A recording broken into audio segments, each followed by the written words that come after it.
addition to looking at our challenges, which I have to do on a daily basis, that we're also clear that this is one of the best areas that you can possibly live in.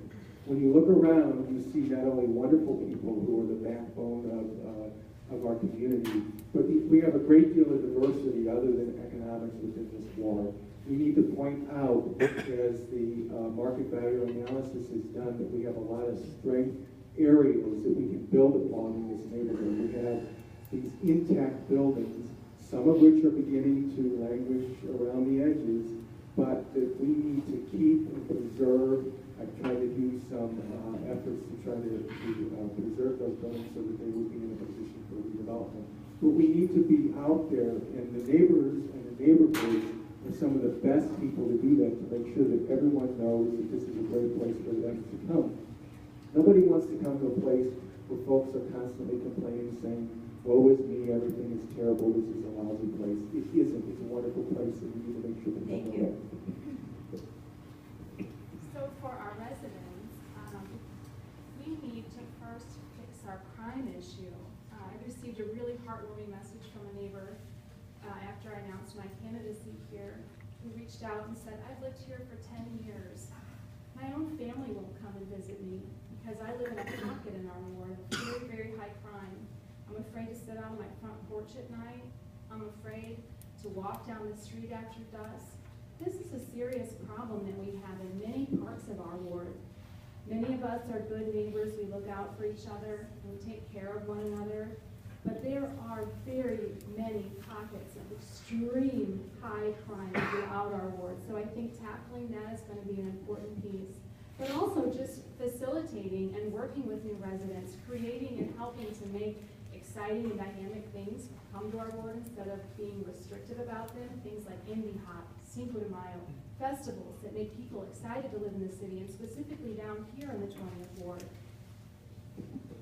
Thank you. And continuing with that topic, what is going to be done about the vacant buildings, which increase the crime rate? Couldn't agree more. Vacant buildings are a key part of the high crime rates we have. And in fact, we have more vacant city-owned properties than anywhere on the south side, and our vacancy rate is 50% higher than city-wide averages. We need to collect people who are interested in developing down here and work with and coordinate efforts of developers and residents who want to live down here.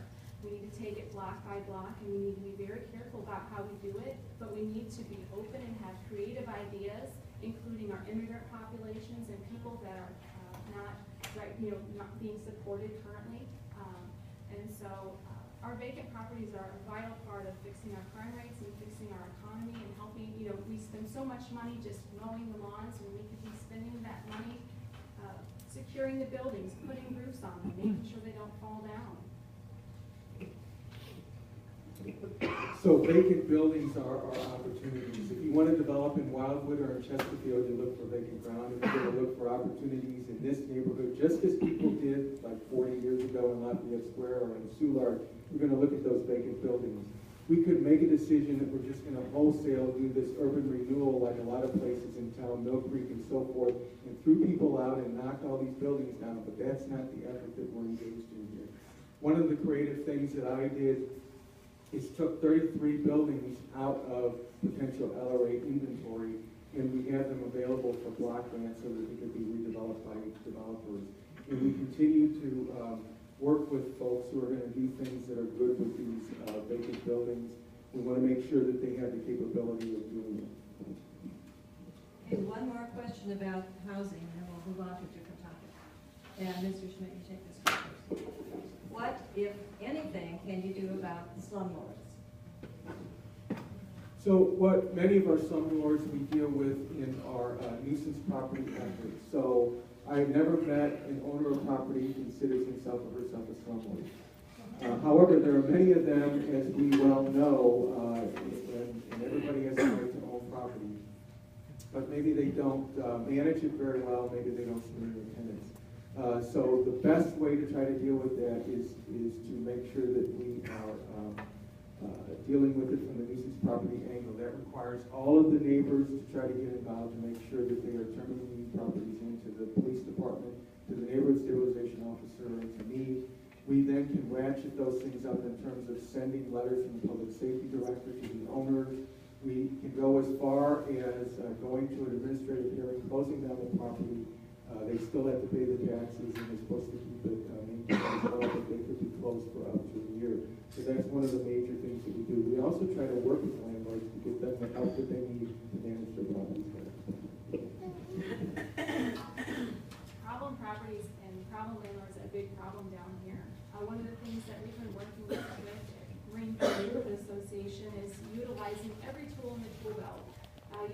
Legislation was passed in Jeff City earlier I guess last summer, Senate Bill 731, which empowered neighborhood associations to take problem properties and problem landlords, not to municipal court, but directly to circuit court. This will enable neighborhood associations to threaten jail time for absentee landlords. These are new initiatives that we would like to harness in our neighborhoods. We'd like to be at the very cutting edge of dealing with problem properties and problem landlords instead of, just only utilizing the tools that have been used in the past. So I think